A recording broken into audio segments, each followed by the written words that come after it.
Remember when we were little, all the stories started with once upon a time? My story started that way too. One bright sunny November afternoon, I was standing in my driveway washing my 2008 Bullet Mustang. There are guys who like to relax by playing golf, and there are those who like to just take a nap.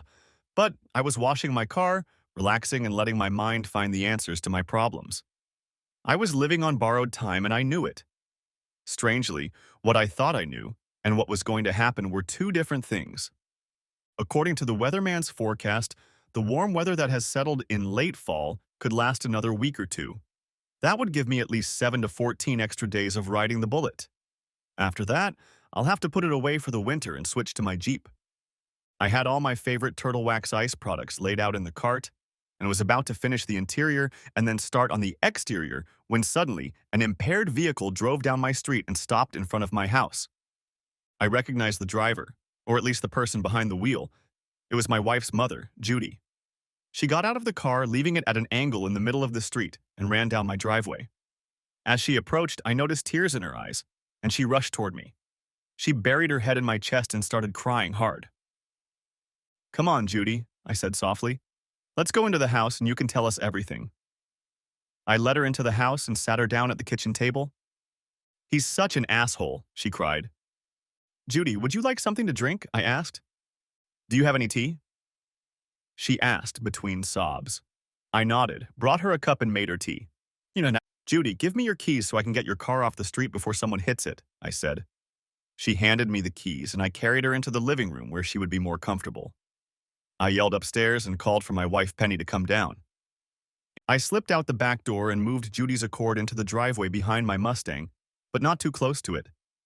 I didn't want the car to get mad at me. When I got back to the kitchen, the tea was ready, and I carried it and the tray of sugar, milk, and a large piece of chocolate cake that Judy herself had brought the day before into the living room. I placed the tray in front of Judy. "Thank you, Donnie," Judy sobbed. "Pen, you're so lucky to have him.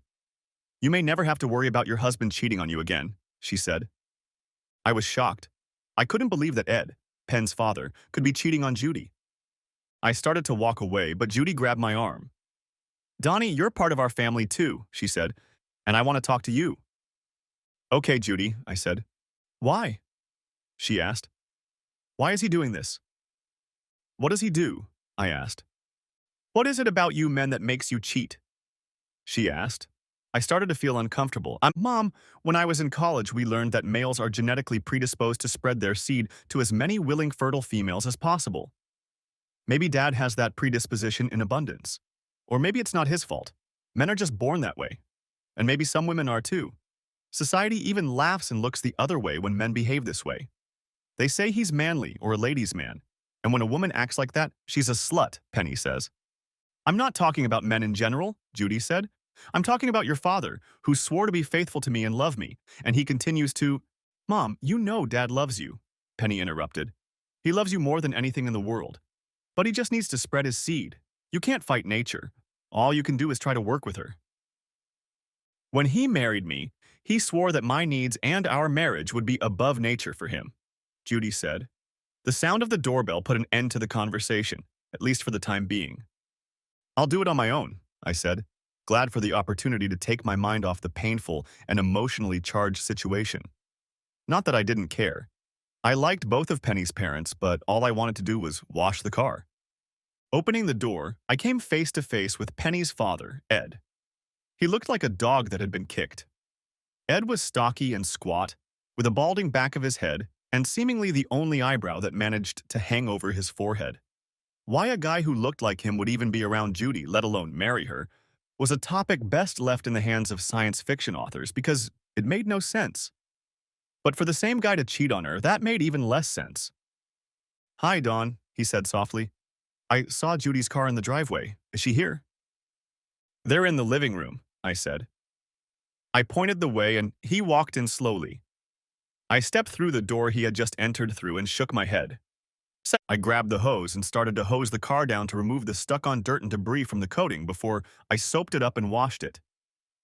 I was just getting down to business and was telling the car how nice it would feel when it was clean and rubbed to a shine again when a giggle sounded from behind me. Just as I turned my head to see who it was, Two thin arms wrapped around my waist. A strand of brown hair fell over my shoulder. "Donnie, do you love me?" she asked. "Of course I do, Penny. You already know that," I replied. "I'm having a family crisis here, honey," she said. "I need some help. I need you to grill some steaks and help me talk my mom into it. Maybe they'll actually go for a divorce this time." "Has he done this before?" I asked. "Several times," Penny replied. "They love each other so much, but they keep doing it. I can tell that Dad is really serious about stopping this time. He even suggested they get help. All the rest of the time, he said he didn't need a psychiatrist playing with his head, but now he's finally realized he probably can't quit on his own, and Mom knows he loves her." "Maybe she should do something more than that," I said. "What do you mean?" Penny asked. "Look, honey, they're both adults. They're older than us. They know they have to take responsibility for their actions and the results of the choices they make. So maybe if your mom refused to put up with this a long time ago, she wouldn't be going through this now. And maybe if she had, your father would have realized that if he kept doing it, it would eventually cost him his life." "I don't understand you, dear," Penny said. "Okay, I'll put it simply," I said. "If I were your mom, the first time I caught him cheating, I would have divorced him. I heard you tried to tell her about his character and all that, but I think that's bullshit. It was like you were justifying his actions. And he needs to realize that every time he goes out and does that, there's a chance he could lose his wife and family." Penny looked at me like she was shocked. Then she tightened her lips and they trembled. I realized she was moving to a fight, flight, or tears reaction. I watched as she said nothing and then her tears flowed. I wrapped my arms around her and told her to calm down. I would do anything she wanted. "Donnie, this is easy for you. Your parents aren't the ones talking about the breakup. Your parents were perfect. That's why you never went through this. I don't want my parents to break up, and I don't want them to live the rest of their lives alone. When we have kids, I want them to have two grandparents who love them, and I want us all to be one big happy family. I don't want to worry about not being able to invite one of my parents to a birthday party or barbecue because the other won't come if they're there," she lamented. "Okay, honey," I said. "I'll help. I'll cook the steaks, and you can send your father to talk to me while you talk to your mother. Maybe when the food is ready, you two can join us on deck and we can get them talking." I philosophically disagreed with what I was doing, but I loved Penny like flowers love rain. I could also understand her need to try to keep her parents together. Most of us don't want to see our family break up. We expect our parents to be paragons of virtue. After all, they are the ones from whom we drew our examples of right and wrong. Even when they fail, we tend to look past it, just to stay out of the way. So I spent an unpleasant afternoon chatting with my father-in-law. From talking about my Mustang, during which Penny's father lied to me, we moved on to discussing other sports. Penny's dad told me that he had a friend who had an 80s Mustang Bullet. He told me about how much faster it was than the ones they make now, and how he had borrowed it a couple times. I just nodded my head and smiled. But I thought he was a lying sack of shit because they didn't make Bullet in the 80s or 90s. And as for speed, the 2012 V6 Mustang has more horsepower than the V8s of the 80s and 90s and has a higher top speed. Plus, they handle better and have better fuel economy. Anyway, after that, we talked about sports and how to cook the best steak on the grill. He was giving me all this fatherly advice and trying to make himself look like an expert on how to be a man, while I had to wash the car. So not long after I'd gained his favor, I let the other shoe drop. "So what's going on between you and Judy?" I asked. He looked like I'd punched him in the face. Then he broke down and almost cried. "I didn't mean to hurt her," he cried. "She wasn't supposed to find out." Original, I thought. Are there any cheaters in the world whose spouses were supposed to find out? And if he didn't want to hurt her, why the hell did he do what would hurt her the most? I had to work hard not to snap at him. I remained surprisingly calm and collected, even though everything was boiling inside of me. Judy was so much like her daughter that I imagined him doing something to hurt Penny too, and I wouldn't let anyone hurt my wife. In fact, I wanted to kick that cheating bastard off my property. In my opinion, Judy needed to divorce his ass. He was a serial cheater and would do it again. Judy would be better off without him. I thought about my dad and Uncle Steve. They were both great guys. My mom died a few years ago in a car accident, and my Aunt Millie, Uncle Steve's wife, decided in the last years of her life that she was a lesbian. Dad passed away a year or so after Mom, so he was no longer with us, but Any of those guys would have given anything to have a woman like Judy in his life, and they'd be better for her than that sack of shit. But I smiled at him, thinking about it. An hour or so later, Judy and Penny joined us on the deck. We ate, and the meal was enjoyable. Ed had perfected the puppy game. He carried more nonsense than a herd of cattle. I think part of my problem is that in the last few years of my life, I've drifted away from the church, he said.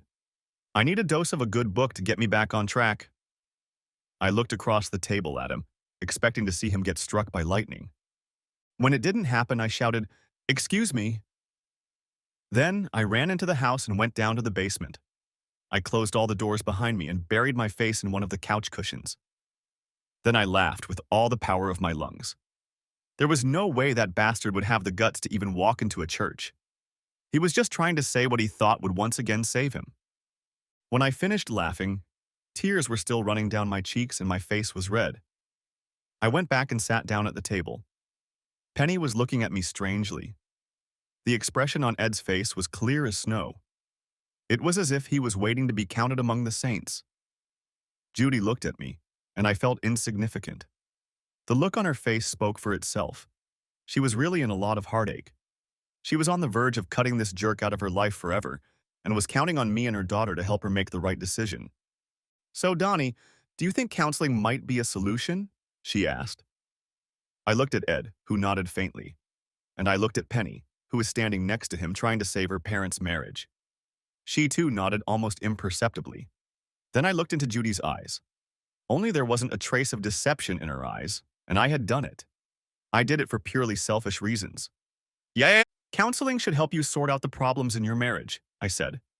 "If you get a good therapist, they will sometimes help you see things in yourself and in your relationship that would otherwise go unnoticed. They can help you see patterns of behavior that aren't visible to the average person." That wasn't actually a lie.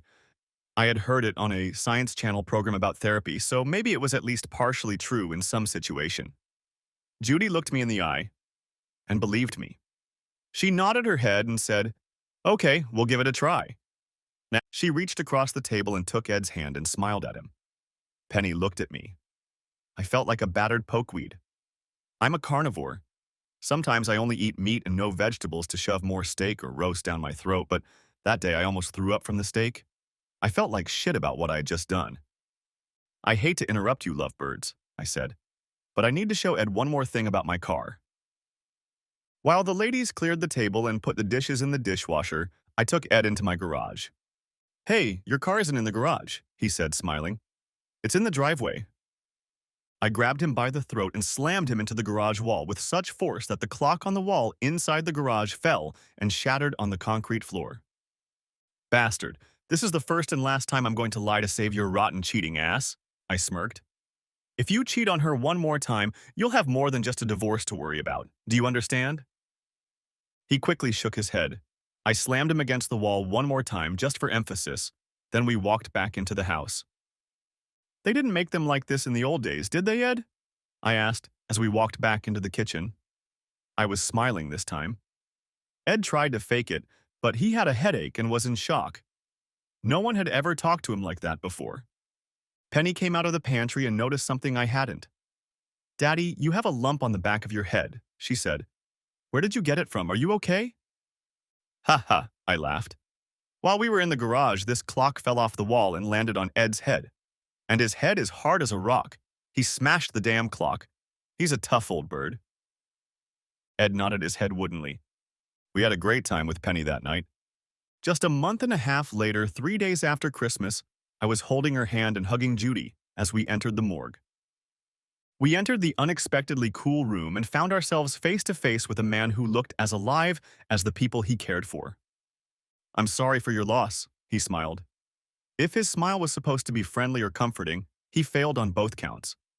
His smile in this situation just looked creepy. He led us over to a raised table. I noticed that by then Judy and I were helping Penny as she took uncertain steps. When the priest pulled the sheet off the body, he did it with a skill that many magicians would be hard-pressed to surpass. I almost expected him to get down on one knee and shout, "Ta-da!" From that moment, as we stared at the lifeless body lying before us, our reactions changed. Penny sank to the floor and began to sob. Judy nodded her head and turned away. I went into shock. My mind was running through hundreds of ridiculous thoughts per second. When I looked at the body formerly known as Ed, I was first struck by how clean it was. Then my brain kicked in and reminded me that they had probably cleaned the body for the autopsy they would be performing soon. I inquired about the cost of the autopsy. I counted at least 8 or 9 wounds. "Can you identify the deceased?" the priest asked. Judy and Penny nodded their heads mournfully. "Do you have a question?" the crypt caretaker asked. "No," I replied, realizing how stupid my thought had been. "Once again, I'm sorry for your loss." "Have a good day," he said, and turned away. Judy and I took Penny's hands and led her toward the morgue exit. The detective who had led us there was in the waiting room. He put his hat on his head and walked over to us. "So the deceased was your husband?" he asked Judy. She nodded her head and squeezed my hand tightly. "When he didn't come home from work last night, I got worried. Ed does a lot of things, but he always calls to let me know what's going on," she said. "He sat us down at the table and asked if we wanted coffee or something to drink. I looked at the rancid coffee maker and said, 'No, thank you.'" "What happened to it?" Penny asked. "I can't divulge specific details of an ongoing investigation," he began. "But hell, it'll still be in the papers by the time you get home. Your husband, your father, young lady, was found at the Sly Easy Motel on Sycamore Avenue. There was also a hysterical woman on the scene. It took us most of the night for her to calm down enough to talk about it and say anything coherent. Apparently, she and your father were sleeping together in this motel and were discovered by her husband. He kicked in the door and found the two of them together. He kept the last bullet for himself." "You'd better go back to the morgue and say goodbye," Judy said softly. "Ma'am, I'll ask the coroner not to touch his face," the detective said. "That won't be necessary," Judy said. "Oh, it's not a problem," said the detective. "We do it all the time, and in this case there's nothing to investigate. We have videotape that shows the guy kicking in the door. Your husband had already left, and there's no way the woman could have moved around the room without leaving footprints." "Detective," Judy said icily, "I meant there's no need for that. I don't care where he's buried." Judy stood up and I rose with her. Penny looked at her mother. "She's upset," Penny told the detective, who only nodded his head. As soon as we pulled away from the detective's office, Judy's resolve weakened, and she began to cry, resting her head on my shoulder. I drove them both home and tried to make them comfortable. Throughout that day, people who learned of Ed's death stopped by to offer their condolences. My neighbor Tanya stopped by with a tray of delicacies. "How are you holding up?" she asked. I shrugged my shoulders. "I'm fine, honey, we're friends," she said. "I know you've been spending a lot of time with the old man. I used to see him a lot when he came to visit. He used to talk to you while you were pleasuring the queen next door." Tanya, of course, was referring to my Mustang. She always told me that if her husband Rick spent as much time on her as I did on my car, she'd be a lucky girl. "Actually, Tanya," I started. Then I lowered my voice so no one could hear us. "I couldn't stand that old bastard. He was a serial cheater. It was just in his nature to cheat." "You can't go against nature," she laughed. "And Judy is so sweet," I continued. "I don't know how she put up with him for so long. After she gets over his death, she'll be better off without him." "You're being conceited," she laughed. "Women aren't like that, especially her generation. He was her first lover, her first husband, her first everything. Why do you think she kept forgiving him? She loved him, silly. She couldn't imagine herself with anyone else. They're like magnets. They're so drawn to each other. Without him, she'd be lost." Tanya was wrong about several things. As the weeks went by, Judy's anger at Ed did not subside. At first, she even refused to attend his funeral. I convinced her to go for Penny's sake. Eventually, Penny got angry at her mother and at me. I told her I didn't want to speak at her father's funeral. She probably thought I was just nervous about public speaking, but truth be told, I couldn't think of a single good thing to say about the guy. One of his best friends ended up speaking. His words were memorable. "We were all here to say goodbye to Ed Bauer. Well, he was Ed. You should have known him." Even his best friend, who had known him for 45 of his 50 years of life, couldn't think of a single good word to say about him. After the funeral, Judy fought for her life. She became more and more a part of us. Some things she just couldn't deal with. If we were watching a TV show and a guy cheated on his wife, Judy would go ballistic. Penny and I spent a lot of time talking about what we could do for her. Penny seemed to get over his father's death easily. We just moved on. After all, it wasn't like we saw him every day. It was about 3 months after his death, and we gathered with friends and family. We thought we were doing the smart thing. We invited just about every eligible man in Judy's age group we could think of. In her 43 years, Judy wasn't old and looked like she could have been Penny's sister, not her mother. It wasn't the guys that were the problem, they were all around her. The problem was Judy. She was sweet, she was kind, but she was one of a kind. She didn't know how to flirt or work out at the gym. Hell, when she turned 18 and her parents gave her permission to start dating, Ed, who was 25 and already married twice, knocked her down, got her cherry, got her pregnant, and married her. Ed was the only guy she'd ever dated. Judy just didn't know the rules of the game, or the game itself for that matter. That first time, we didn't expect anything. We decided that in order to succeed, we would have to make these little get-togethers a regular occurrence. The problem started after the party. As we were cleaning up, I noticed Penny's cell phone on the counter. When I approached the counter, it beeped. The beeping meant she had a text message. I figured it was a message from her mom thanking us for inviting her to the party. I turned on my phone and went into shock as I read the message. I scrolled back through her messages and even located the location. Penny was texting some guy and was dating him. I went into shock. For a long time, I just stood there staring at her phone. I felt like my world was ending. I had no idea any of this was happening or even possible. Penny and I spent a lot of time together. When did she ever have time to have fun with anyone else? Actually, that's why I was helping with the cleanup. Our minds are a very confusing place. Because as I stood there holding the little piece of plastic, glass, and electronics I bought for her, I felt sick. I also felt really stupid because she had given me all the clues. When her father was caught, Penny always took his side. Most women wouldn't be so quick to defend a cheater, even if it was their own father. Penny, on the other hand, vigorously defended him. I hadn't even considered the fact that maybe she had her reasons. When she defended him, she always adamantly swore that her father loved her mother. It was simply his nature to deceive.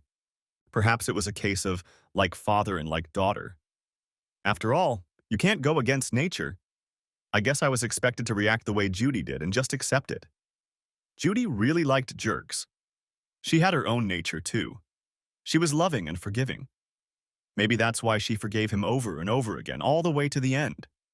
Maybe that was what her anger at him was all about. Maybe she was angry not that he'd been caught cheating again, but that his death had robbed her of the opportunity to forgive him again. Someone's not doing a good job of cleaning up, Penny smiled. But that's okay. I've done enough for both of us. Why don't we move into the boudoir? Honey, I really need to adjust the brakes, I said. I watched her reaction as I said this. Her face reflected sadness, frustration, and anger. How long will it take? She asked. If I do everything, it will take me almost all night, I said. Can we do it another time? Maybe tomorrow night? She looked at me strangely, and then different thoughts visited me. Maybe I have something else planned for tomorrow, she smiled. After all, it's not like we do something almost every night. Maybe tomorrow will be my turn. The thought of what she'd just said made me mad. So she thought there was a possibility that I had jumped her after she was with another guy. I wondered how long it had been going on. All I knew was that it was over at this point. Honey, I'd love it if you wouldn't slow down and just come to bed with me, she said. Honey, I'd be glad if you'd let me take things down a notch because I just spent all day grilling and entertaining people at a party for your mom. For you, I replied. If you really loved me, you would have done the breaks later, she said. If you really loved me, you would have let me do the breaks, I added. What's wrong with you, Donnie? She asked. Usually you get me from the moment we wake up until the last second we open our eyes. And today, you don't want that. Do you know how many women here have told me how lucky I am to have you? Even Tanya told me what she would do to you if I wasn't here. So I really want to do some of that right now? That will be possible tomorrow too, I said. And with those words, I left her standing where she was. Okay, she called to me through the door. And knowing Penny as well as I did, I realized what this was all about. The reason she was so desperate to have sex with me tonight was because we weren't going to have sex tomorrow. She was going to pretend to be tired or something, but really, she was sure she didn't want to have sex with me after having fun with the man she met at the motel. Perhaps I was jumping to conclusions. I didn't know how to feel about it until it happened. Perhaps something else was going on. I was reminded of a TV show where a woman repeatedly dated a guy, and her husband, who was insanely jealous, found out about it. The husband was a cement truck driver, and he was so concerned about what his wife was doing that he drove home in the middle of the workday to check on her. He saw a new Mustang convertible in the driveway and saw the guy going into his house. He backed up the cement truck and dumped the entire load of cement on the convertible, wrecking the car.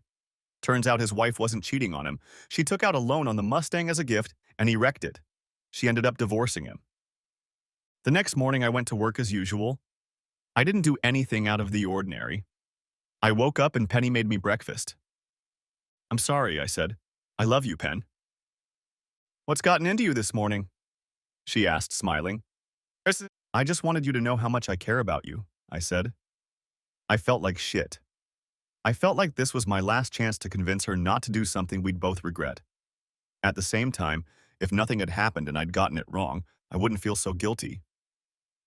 I drove to work and, once there, plunged into my morning routine. By 9:30, I was ahead of schedule and had almost nothing left to do.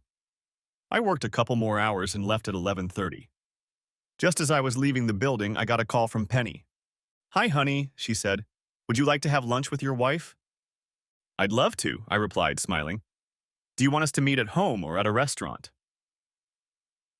I breathed a heavy sigh of relief. I was so glad I had come to the wrong conclusion. "Hold on, honey, I have another call," she said. A few seconds later, she came back. "Donnie, can we have lunch tomorrow? Mommy needs to talk," she said.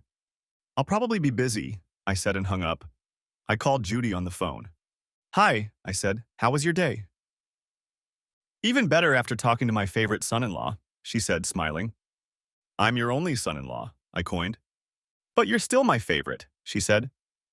"Have you talked to Penny yet today, Judy?" I asked. "She's going to ask you something."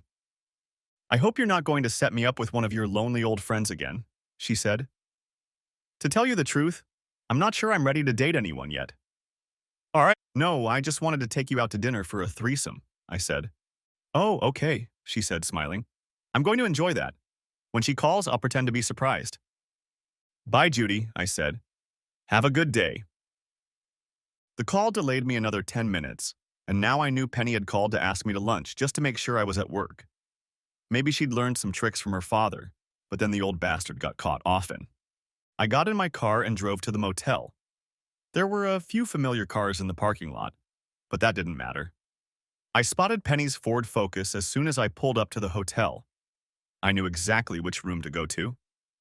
I spotted the cleaning lady and paid her $50 to open the room door as quietly as possible. She backed off, and I opened the door. I had no doubt who it was. As soon as I opened the door, he tried to turn around to see what was going on. I instantly crossed the room and herded him off the bed. I pinned him to the hard, cheap floorboards. "Donnie, what are you doing?" Penny screamed, trying to pull me off of him. I very calmly stood up and pulled her hands away from me. "Don't you ever touch me again," I said calmly. I called my secretary and told her I wasn't feeling well and would be out for the rest of the day and probably the next day too. My second call was to 911 to report that there had been a beating. Penny was just sitting on the bed. A couple times she tried to say something to me, but I just told her to shut up. "Donnie, when we get home," she finally started.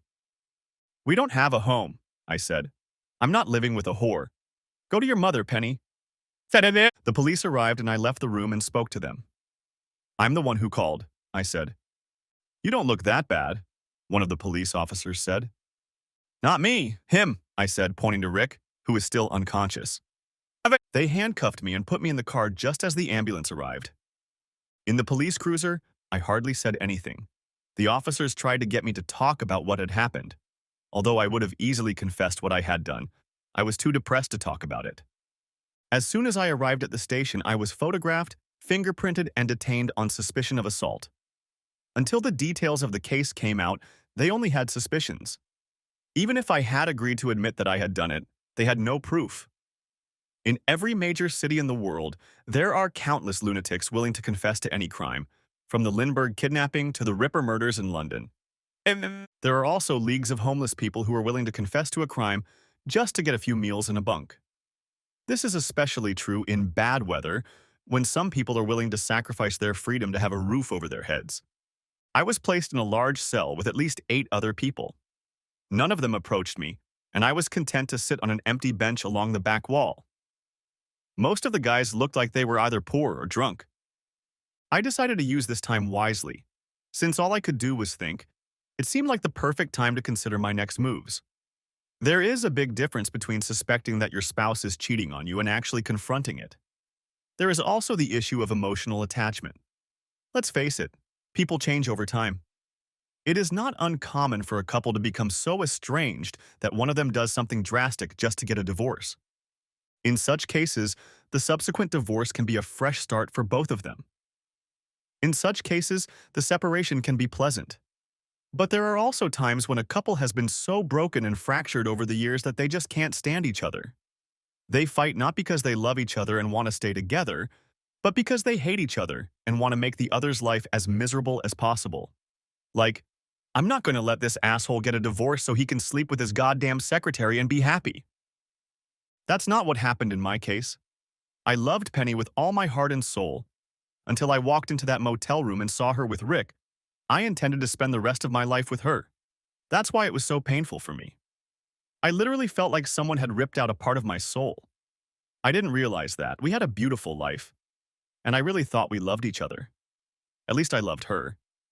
And the guy she'd chosen, Rick, was older than me, and I was 6 years older than Penny. Rick was old, and he was fat and bald. I just didn't get it. If she wanted an old fat guy, why the hell did she marry me? In fact, she was the one who pursued me when we first started dating. We met at a bar. We were both there with friends. We didn't know each other, and none of our friends knew each other.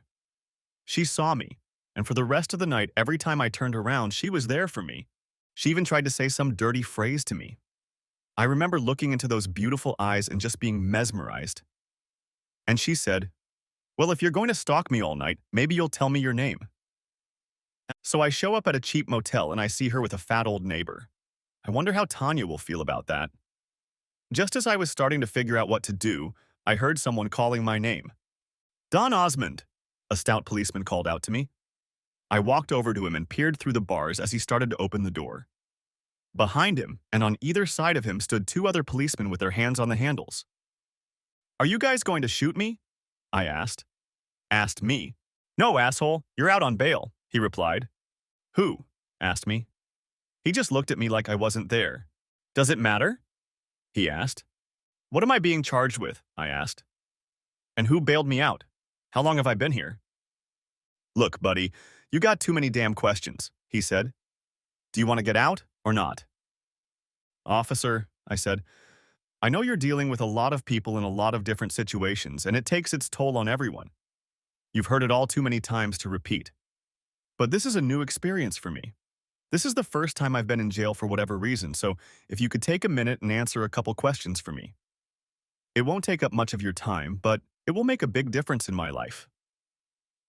The other 2 police officers turned to look at him. "Okay, shoot," he said. "It's 2 o'clock in the afternoon and you've been here for almost 2 hours."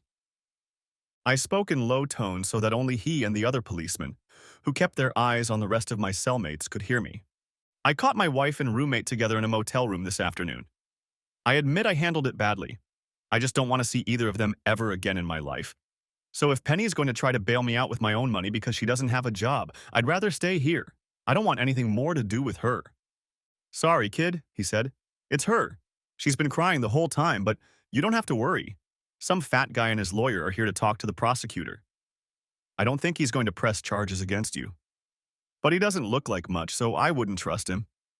Anyway, they'll only keep you here for a couple days to cool off, and then they'll let you use the ATM and bail yourself out since there's no record on you and no one died." They left, looking at me with something akin to pity in their eyes. I sat down on the bench again and noticed that many of my cellmates were watching me. They were probably wondering what the hell I was talking to the cops about and why I wasn't leaving. I knew Penny was trying to bail me out because she felt guilty. I had been honest with the cops. I wanted nothing more to do with her. In that moment, I felt guilty because I had helped convince Judy to give Ed another chance, even though I didn't want to do it for Penny.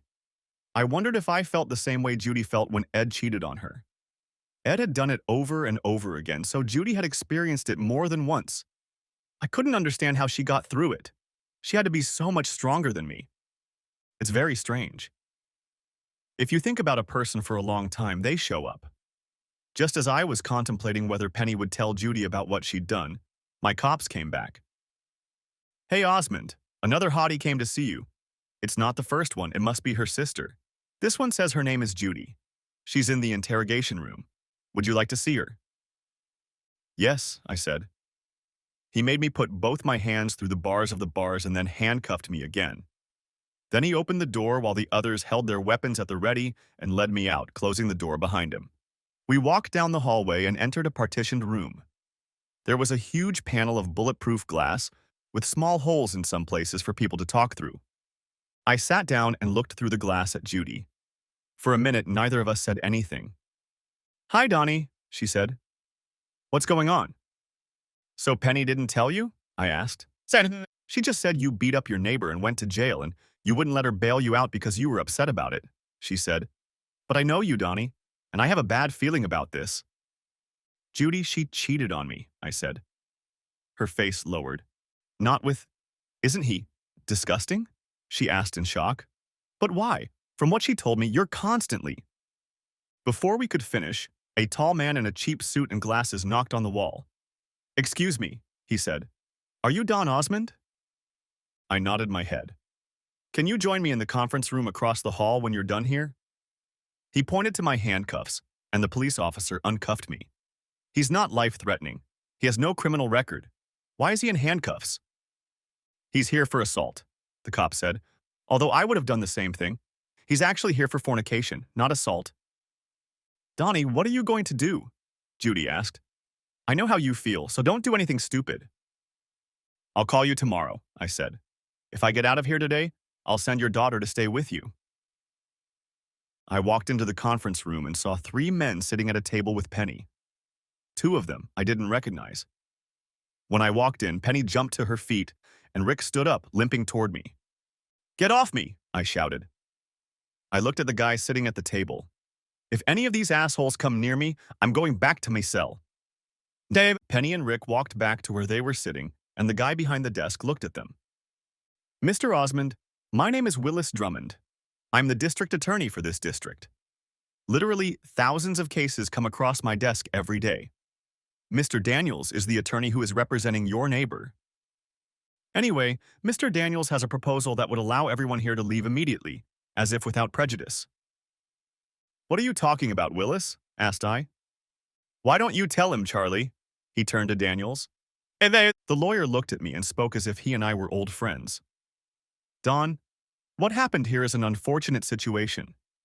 The emotional damage alone is terrible.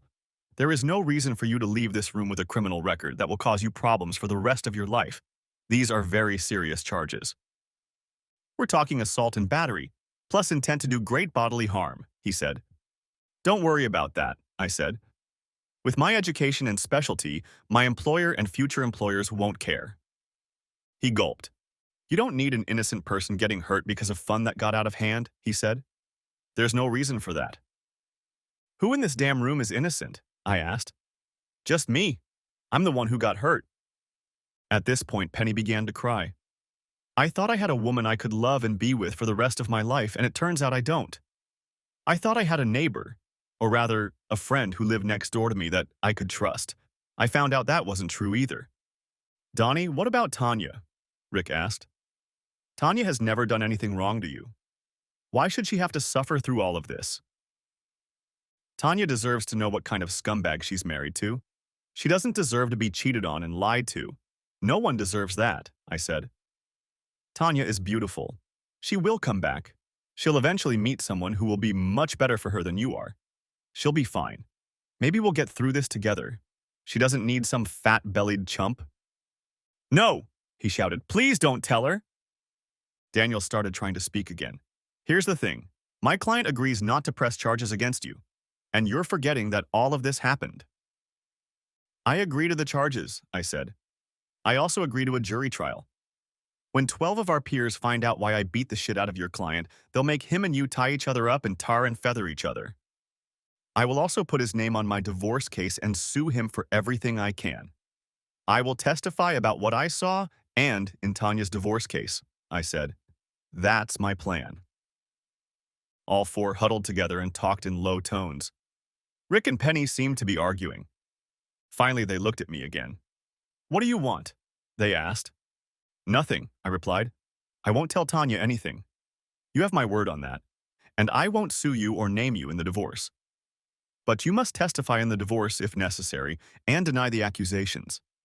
You also agree never to speak to me or come within 50 feet of me or my belongings without my permission. Sold, he said with a wide grin on his face. Hey, wait a minute. I know I'm within 50 feet of the HER right now, but it doesn't start until I step away from the building, right? Rick, I don't care what you do to her. She's not mine anymore. Once my divorce is settled, I'll never see her again. She's all yours. Can I go now? No, Donnie, Penny shouted. No, we're not doing this. Willis, could you walk me to the counter so I can get my things? I need my wallet so I can get a cab home. As I walked down the hall, all I could hear was Penny crying. When I got home, Tanya was in the yard. She walked over to the fence and spoke to me. Where have you been, stranger? She asked. My husband got into the wrong neighborhood and got mugged. He got both eyes blacked out and his nose broken, poor guy. That's tough, Tanya, I said. I'm sorry to be so abrupt, but I've had a rough day too. We'll talk later. Hey, send your wife over here, she said. Tanya, I don't have a wife anymore, I said, and walked out into the house, leaving her in shock. Just as I entered the house, the phone rang. I noticed it was Penny's cell phone, the same phone I'd used to find out what she was doing. I just let it ring until the voicemail answered the call. After the fifth ring, the phone went silent and abruptly turned on again. This time it was Judy's home number. I picked up the phone to tell Judy to call her daughter off. Judy, can you... I began. Honey, you have to... I hung up. About half an hour passed before the phone rang again. I looked at it. It was Judy's cell phone. I picked up the phone and said nothing. Donnie, honey, are you there? She asked. Hi, Judy, I said. I had to give Penny some hot tea with a couple sleeping pills, she laughed. She's not herself. She's crying and screaming and blaming everyone for ruining her life. I don't doubt that, I said sadly. But there aren't that many people to blame. Oh, she blames it all on your neighbor, Rick. She says he also sold her that deal you agreed to. She also blames you for the way you're acting. How am I acting? I asked. Donnie, you're not acting like me, she said softly. And that's exactly what she expected. Will it ever get better? I asked. No, she answered even more gently than I did. It gets worse over time. You start to doubt yourself. You wonder what's wrong with you that makes him want to be with another woman. You wonder what you're doing wrong, and you start comparing yourself to every new man you meet. You wonder if he will start sleeping with her now. And it gets worse as time goes on because no matter how much time passes, you will never be the same. You'll never regain that lost trust. You spend your whole life testing him. Every time he's late or isn't where he's supposed to be, you think he's cheating on you. Judy, can I tell you something? I asked. Of course, we're family, she said. I lied to you, I said, when we were trying to get you to get Ed back and go to counseling. At the time, I thought you should have given up on his cheating, but you told me what Penny wanted you to say because you love her so much, she finished. I know, Donnie, you're a terrible liar. Your mouth says one thing and your eyes say something else entirely. Ed was stupid, I said. No one he could fool around with was worth a quarter of you. Apparently it runs in their family, she said. I can't believe she let that disgusting fat man even get near her, let alone... Judy, I'm sorry, but I'm not you, I said. As much as it hurts me right now, I'm not going to do it. I'm not going to take it back when she'll just wait a little while and then try to pull it all over again. What she said about her father... You can't argue with nature. Maybe she got it from him, but it's just something about her. I hope that's not true, she said. What about all those wild animals that are trained to perform in the circus and those that people keep as pets? I think you can fight nature in some cases. But Judy, those are very rare cases and they require a lot of work and a reward system. With circus animals, you have to start training when they are very young. I believe her, Judy. I think she's right. You and I are just stupid. You can't fight nature. Cheaters will cheat. And what does that mean? She asked quietly. We have one of two choices, I said. If we free ourselves from it and start life anew, then we become who we are by nature. We're just good people who made a mistake and fell in love with the wrong people. In your case, you have a beautiful daughter to show for it. I have nothing, so at this point my life has been wasted. On the other hand, if we keep putting up with it, hoping they will change, we become suckers. We're just willing to keep putting up with whatever crap they throw at us. You've served your time in hell, Judy.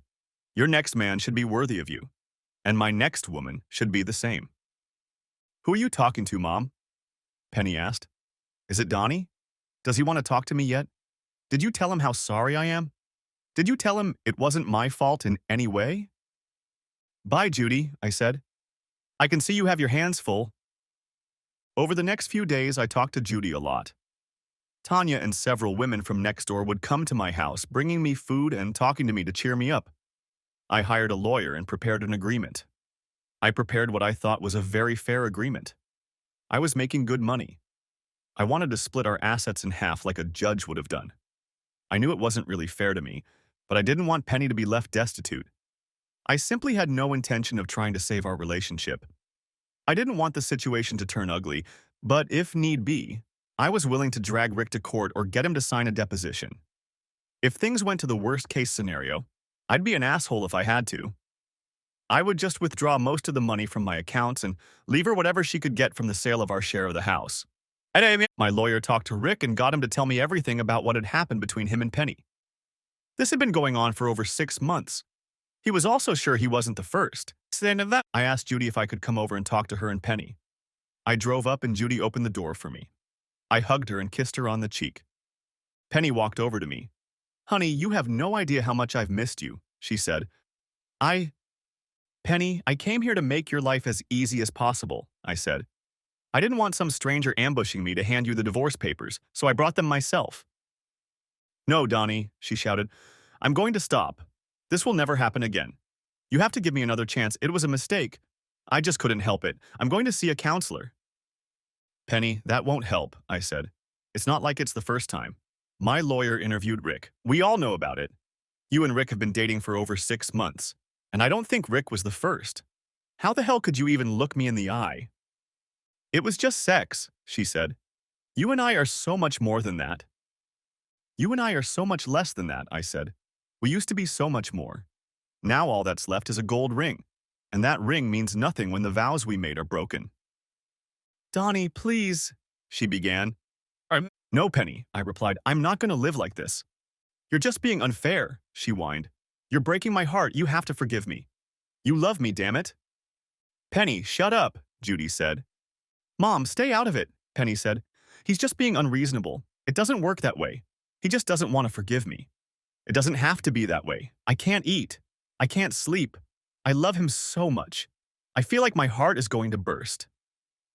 Boo, boo, boo, boo, boo, Judy shouted. You're just like your father, Penny, Judy said. You act like the whole world revolves around you and what you want. I've forgiven your father over and over again. And maybe you've started to think that's the way it should be. Donnie is not me. You're a grown woman, so act like it. You had a perfect marriage and you ruined it. Now deal with it. It's not easy for Donnie either. He's been so depressed the last few days. I can't believe you would do this to someone who loves you so much. Then I remembered that your father did that to me. I'm glad he's free. I only wish I was. But Mom, I'm depressed too, Penny said. I've admitted I was wrong and I'm sorry. I'm hurting too, you know. Penny, it's your own fault. As much as you are my daughter and I love you, maybe you deserve this. Sooner or later, you're going to have to answer for your actions. I agree, Penny said, but I don't think what I did was bad enough to get a divorce because of it. Shouldn't that be up to the person you hurt? Judy asked. Marriage is what two people want, Penny. Maybe Donnie doesn't want to be married to you anymore.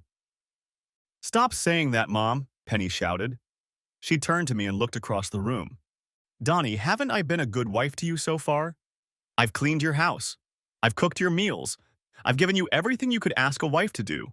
So why can't you focus on what I did right instead of what I did wrong? Honey, you look the way I feel, she continued. You look like someone suddenly yanked the rug out from under your feet and left you spinning in the air with nothing to focus on and nothing to hold on to. I feel the same way. I'm just lost without you. I can't stop crying. I feel like my life is over. Nothing makes sense. You have the power to make us both better. All you have to do is forgive me once. I swear to you that it will never happen again. I left the room without saying anything. As I reached the door, I turned around and looked at her. Penny, please get a lawyer, I said. I want to get this over with as soon as possible. I need a fresh start in life. I drove home, and as I stepped out onto the porch, I saw Tanya again. Hey, Donnie, wait up, she called out. I sighed and watched her cross the yard. Tanya was dressed in old denim shorts and a t-shirt that had seen better days when she worked in the yard. The t-shirt had the name of some obscure band printed on it and was almost wet with sweat. Tanya had obviously forgotten her bra or just decided she didn't need one while she was working in the yard. I need to tell you a couple things, she said. Tanya wasn't as slender as Penny or Judy, but she was on a whole other level. I guess while I'd been happily married, I just downplayed my attraction to her. But now that I'd broken up with Penny, the floodgates had opened. Why are you looking at me like that? She asked. I'm sorry, I said. I shouldn't have.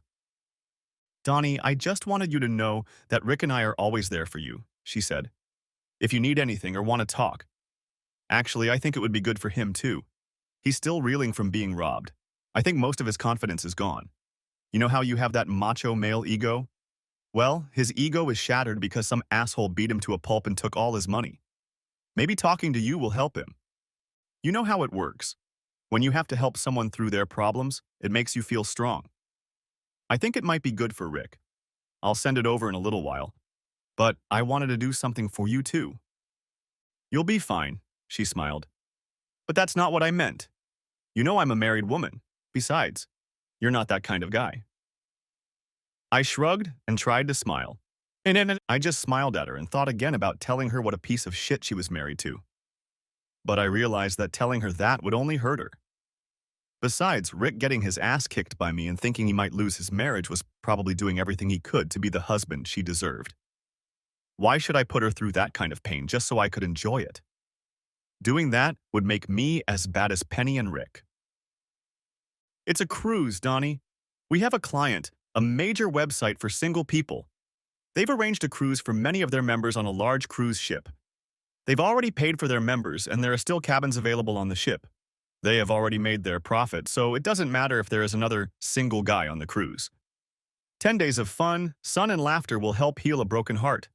Who knows, maybe you'll even meet someone. I'll think about it, Tanya, I said. But I really don't think I should try to date anyone until my divorce is finalized. You know what I mean, she smiled. You're a good guy until the end. Whatever Penny does, I hope she realizes what a fool she is. Let me know about the cruise, okay? I did my best to patch things up with Penny. My lawyer was working on the divorce and I was dealing with my life. I asked my boss to transfer me to another neighborhood and told him about why I needed to get out of the area. It took a few days, but he went out of his way to help me. Our Phoenix plant had been interviewing engineers for over a month. The new place seemed like just what I needed to start a new life. The warm weather and the ability to drive my car year-round also appealed to me. I would have to leave everything and everyone I knew, but that was what a fresh start was all about. I told Judy about my idea of leaving the neighborhood and she was very upset. When I told her my reasons, she agreed with me and said she felt the same way. She was still processing Ed's death.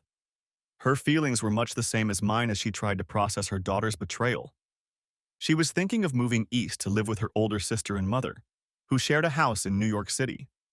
After hearing my story about her move, she started thinking about it again. I made her promise not to tell Penny what I was planning to do. Honey, I don't have to tell her, she says. That girl is obsessed with you. She spends most of her time following you around. She's so afraid you're going to try to sleep with some other woman that she just goes crazy.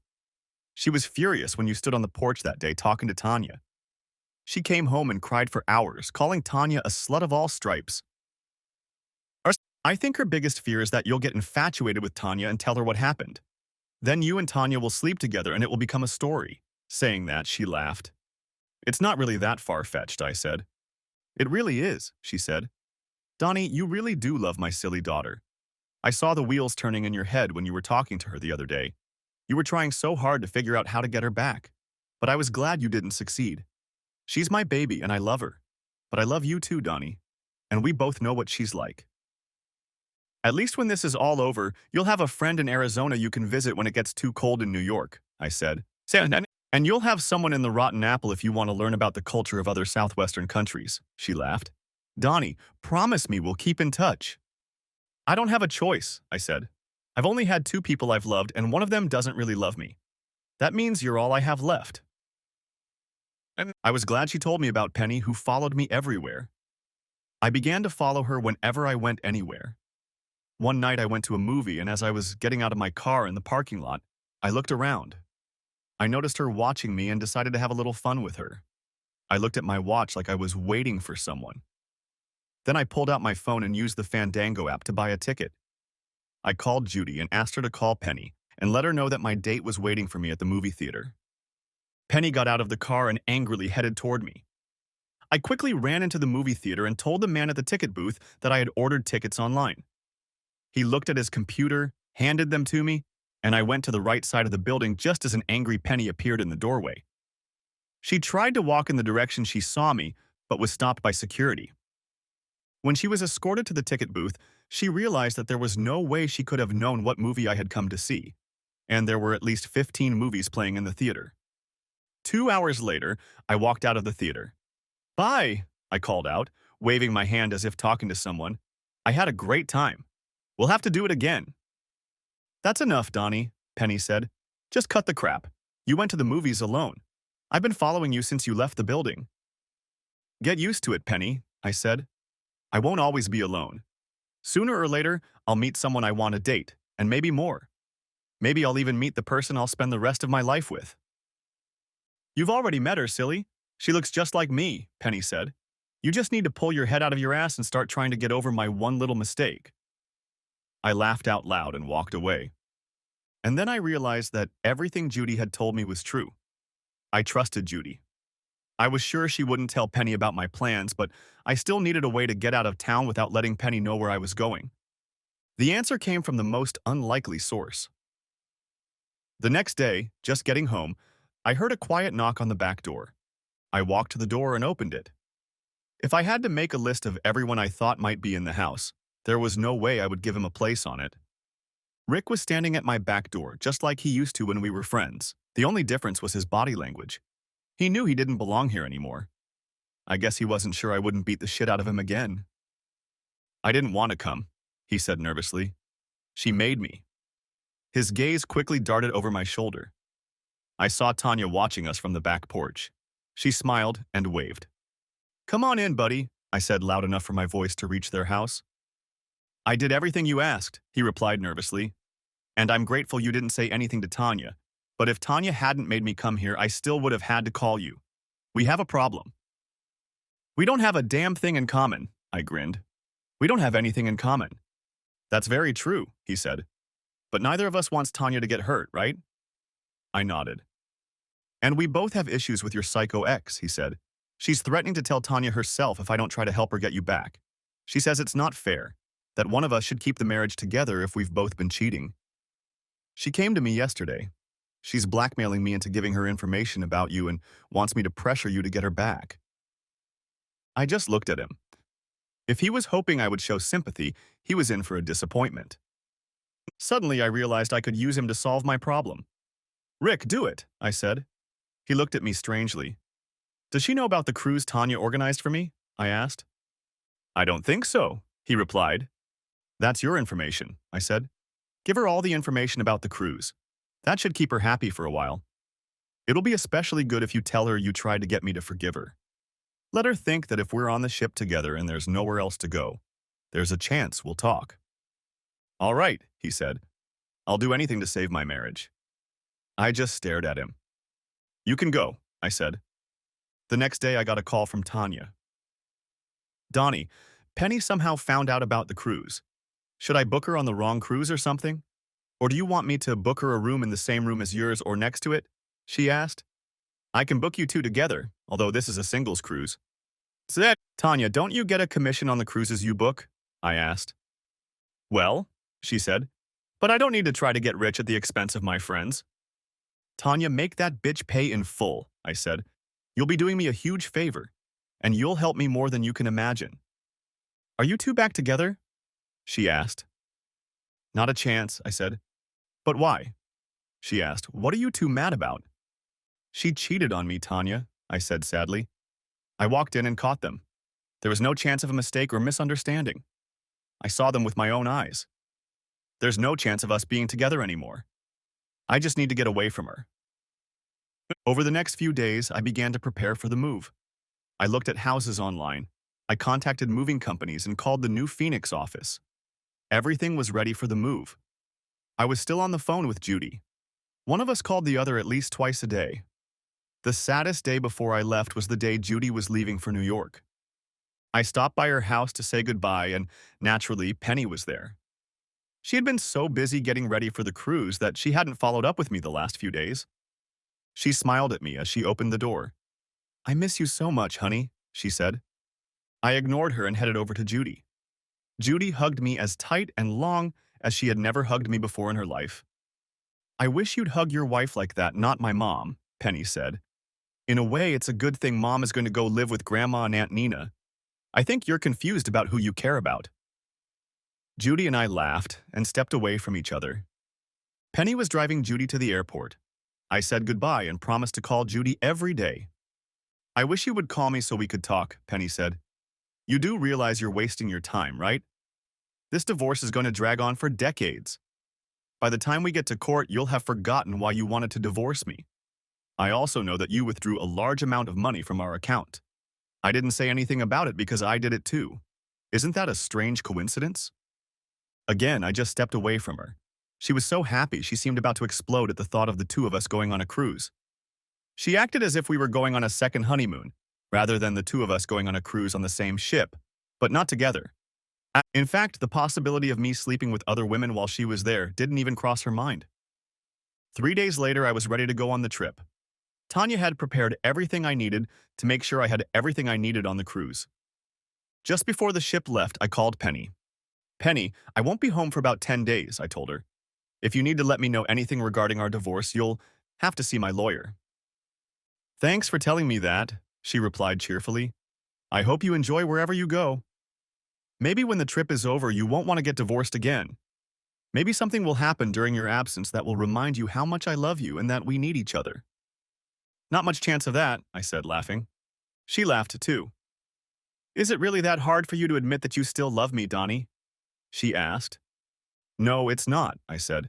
I still love you. I just want you to love me enough to make me enough for you. That's just the way it is, you fool, she said sadly. Have you ever heard the expression, one bite, too shy? In our case, it means I've seen what my life is like without you, and I'm not going to do it again. Yes, Donnie, I'm human. I've made mistakes. But love had nothing to do with it. Something drew me to Rick, and even I don't know what it was. Maybe we'll find out when we go to therapy, but you're the only man I've ever loved. Since you're so fond of old sayings, I said, have you ever heard that you can't fight nature? She looked at me strangely and only sighed when I hung up. 6 hours later, the ship was at sea. It was almost out of cellular range when my phone rang. I looked at the screen of my iPhone and smiled. Looking out the window, I watched the scenery float by. And yes, I know that windows on a ship are called portholes. Penny may have had a porthole she was looking through, but I had a window. Where the hell are you? She shouted. I've searched the whole damn ship and you're not on it. Who says you are? I laughed. How the hell are we going to get back together if we don't spend time together? She yelled. You don't let me come home. You don't touch me or let me touch you. You barely talk to me. I'm going crazy. I love you, Donnie. Okay, Penny, I said. Once the cruise is over, I need to cool off. You can come home, but we won't sleep together. I swear I'll do whatever it takes to get a place in your bed and in your heart again, she said as the phone buzzed. I love you, Donnie. Then the phone went silent. I was still laughing as I crossed the border into yet another state. I took the time to call my only friend. "Hi, Judy," I said when she picked up the phone. "Donnie," she squeaked happily. "God, it's been so long since you called me." "Almost 4 hours," I said, laughing. "I'm starting to think I made a mistake," she said. "Do you have any idea what it's like to live with two stuck-up old women?" I started laughing. Judy always lifted my spirits. "Stop lying, Judy. I can't believe anyone could not want to be around you," I said. "Donnie, do you know what time it is?" she asked. "They say time heals all wounds," I said. "They're wrong," she said seriously. "I guess I forgot that my sister and I never got along. She and Mom have been together so long that their personalities have become similar. And now, I can't find common ground with either of them." I laughed again. "Do you check your rearview mirrors to make sure you're not being followed?" she asked. "It's hard to keep up with a truck when you're on a ship," I replied. Now it was her turn to laugh.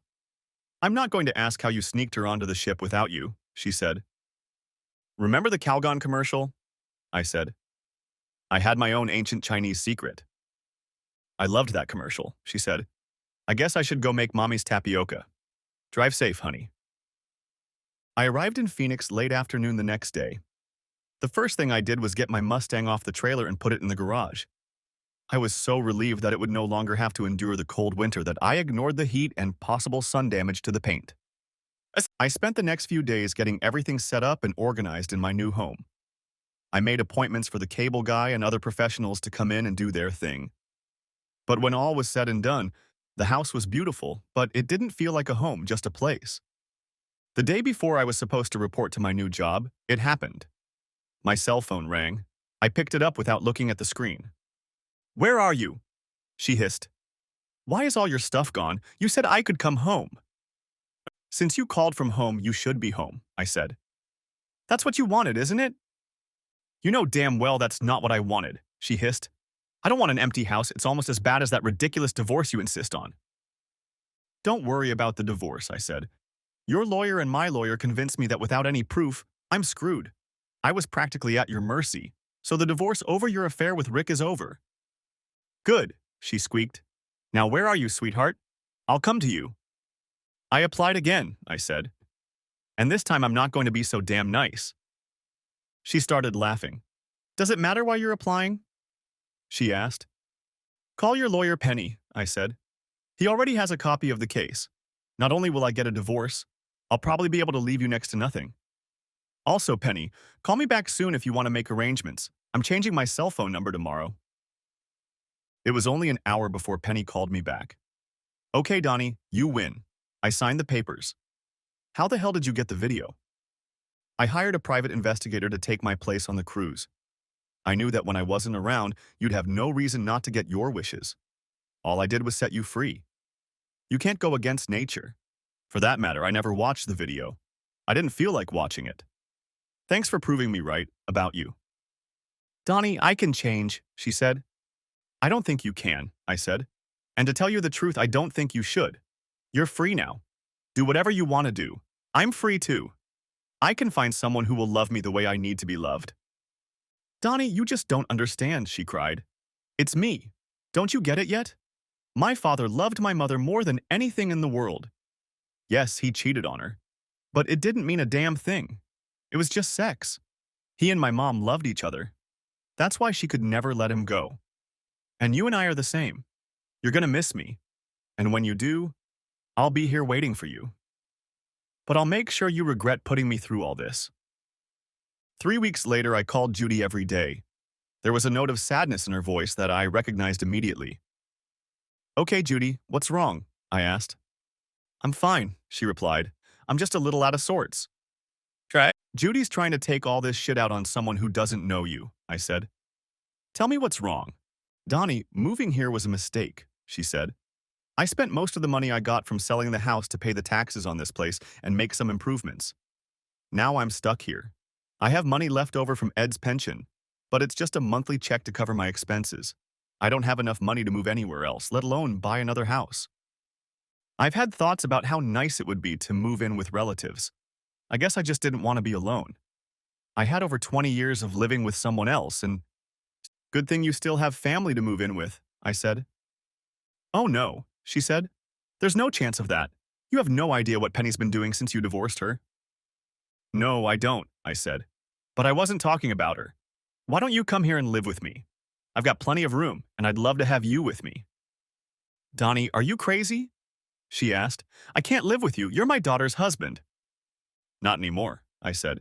Why don't you come visit, and if you don't like it, you can always go back to New York. Okay, she said. How about a week-long visit? I still need to make sure you're okay.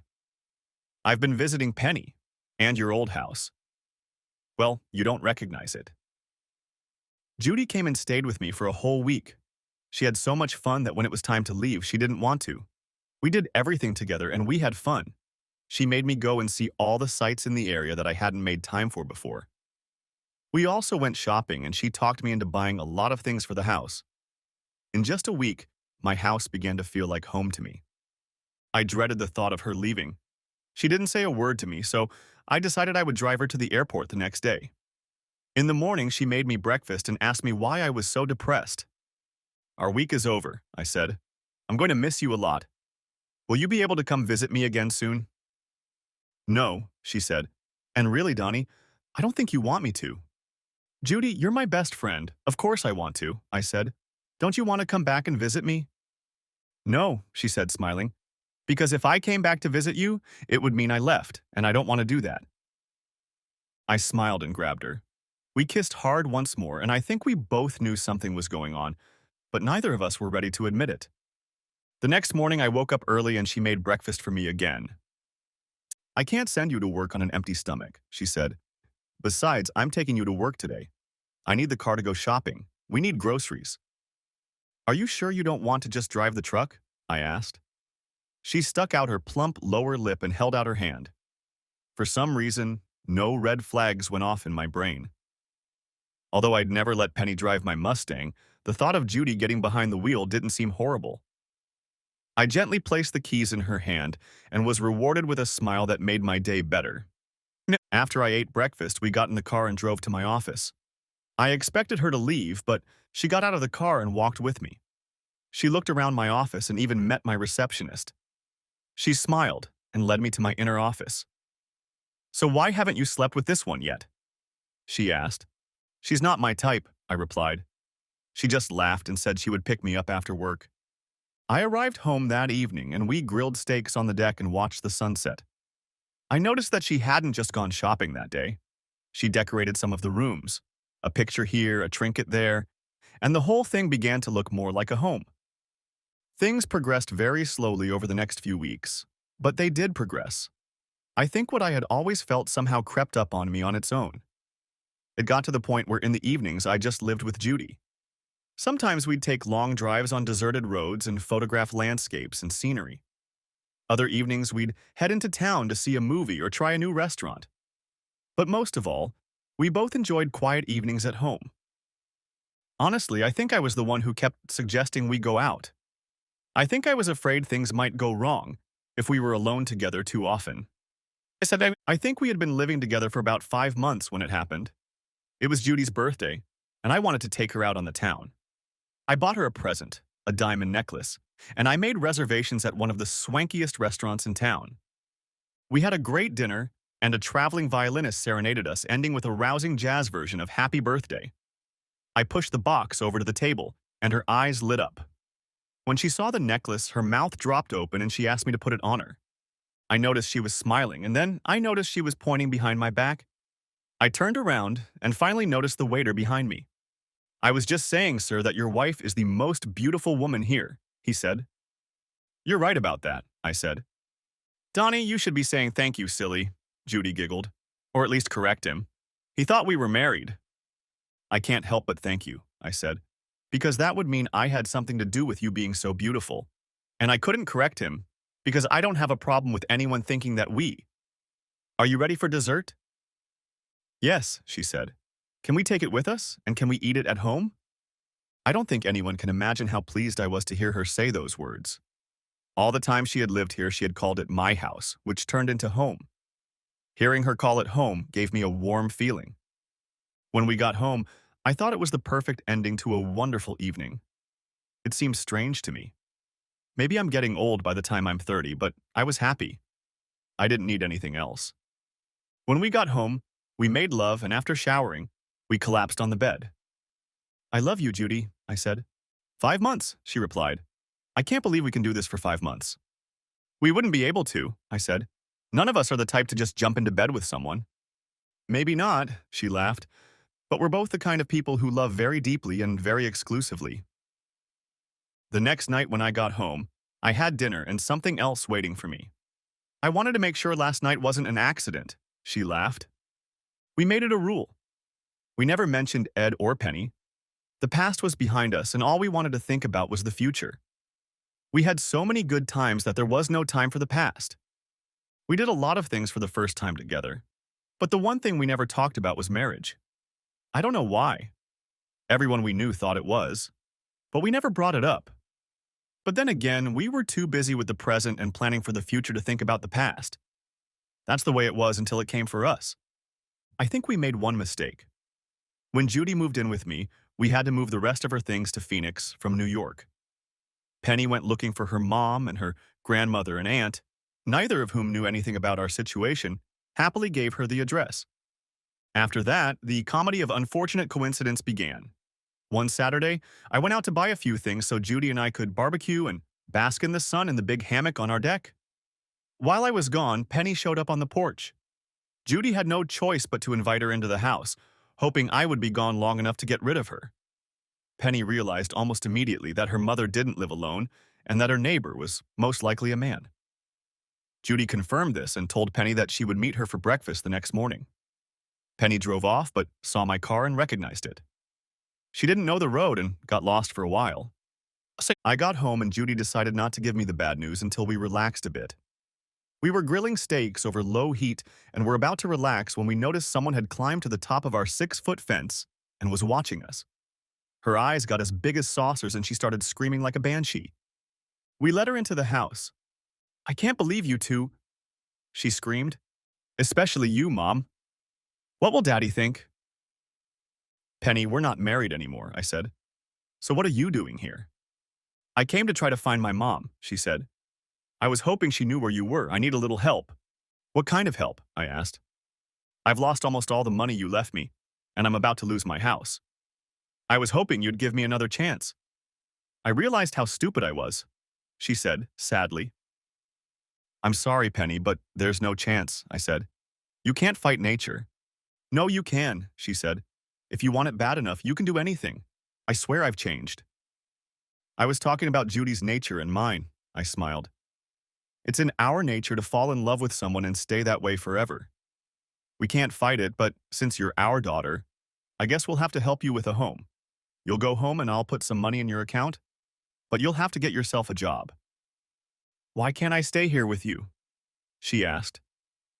Penny, just being around you reminds me of what you did to me and makes me angry all over again. It was the main reason I left town in the first place. Do you want the money or not? Of course, she said. Then she looked directly at Judy. You're the one who doesn't want me here, aren't you, Mother? You know that if I had a fair chance to fight for it, you'd lose. And Donnie just agrees with you as much as he agrees with me. The poor, deluded man thinks he loves you, but in reality, he still loves me. He just stays with you because you're just like me and he knows you won't cheat on him. Judy and I laughed. We had already discussed Penny and our past enough that her ramblings didn't matter to us. I preferred Judy's kindness and pliability to Penny's kindness and pliability any day. And she liked the fact that the only woman I paid attention to was her.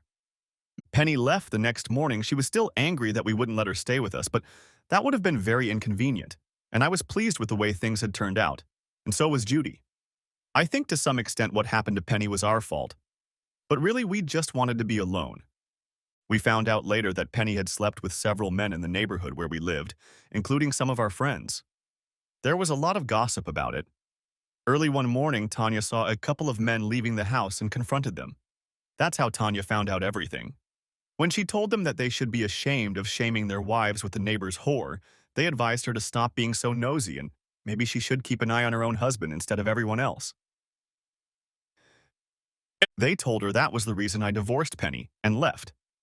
Tanya met with Rick, who broke down and admitted his guilt. 2 days later, when Penny opened the door of the house and dropped her suitcases on the floor, she had a strange feeling. It was the last feeling she had ever experienced. She thought maybe she should call one of the guys to make herself feel better. It wasn't until she reached for the phone that she noticed Tanya sitting in the dark. I always thought we were friends, Tanya said with tears in her eyes. We are friends, said a shocked Penny. You had everything, Penny. You had a beautiful home, a good life, and a husband who idolized you. So why wasn't that enough? Tanya asked. I never thought he would find out, said Penny. I love him so much, but I couldn't control myself. I guess it's just something in me, like my father's. I guess you can't fight nature. When you're overcome by a desire like that, you can't suppress it. Let me try to destroy it, Tanya said, and fired a bullet straight at Penny. Tanya called 911 and waited for the police. It was found to be a crime of passion, and Tanya was sentenced to 8 to 15 years. Rick vowed that he would wait for her and visit her every week. Judy and I got married. When Penny was gone, we really became all each other had. There were articles written about Judy and me. Although it happens much more often now, it's still big news when a woman in her 40s carries a child to full term. We had twins, and we didn't start naming them Penny and Ed. We stuck to the rule of leaving the past behind. Judy and I often visit Penny's grave and talk to her. When someone dies, it's sad and awful, and neither of us wish that fate for her. Neither of us had anything to do with her death, but we both feel some guilt for it. Both Ed and later Penny were victims of their own natures. It is sad and yet poetic that Penny refused to learn from her father's example and thus condemned herself to the same death. I guess you can't fight nature after all. This part of the story usually says that they lived happily ever after. And believe it or not, they did. The end. Thanks for watching. Hope you enjoyed it. Subscribe to my channel and watch the next video.